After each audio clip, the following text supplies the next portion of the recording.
भारतीय उद्योग की कहानी। भारतीय उद्योग की कहानी एक लंबे और समृद्ध इतिहास की दास्तान है।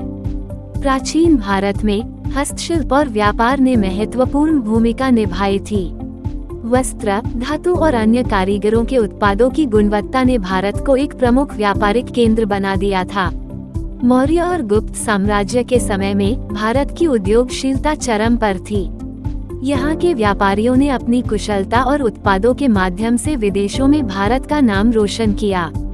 इसके बाद मुगल साम्राज्य के दौर में भी भारत का व्यापारिक परिदृश्य विविध और समृद्ध रहा।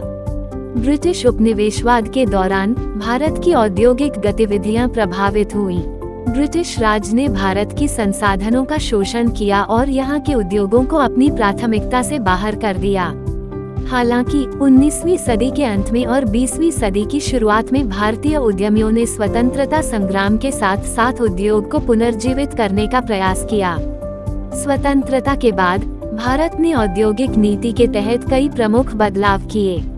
सरकार ने सार्वजनिक क्षेत्र में निवेश किया और उद्योगों की स्थापना की। 1950 और 1960 के दशक में भारी उद्योग जैसे कि स्टील, कोयला और यांत्रिक उद्योगों पर ध्यान केंद्रित किया गया। 1991 में आर्थिक सुधार के बाद भारत ने उदारीकरण की दिशा में कदम बढ़ाए।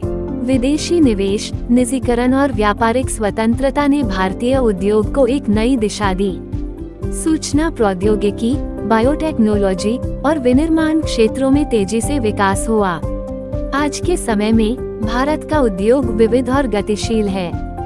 देश ने वैश्विक मंच पर अपनी पहचान बनाई है और भारतीय कंपनियां अंतर्राष्ट्रीय बाजार में महत्वपूर्ण खिलाड़ी बन चुकी हैं।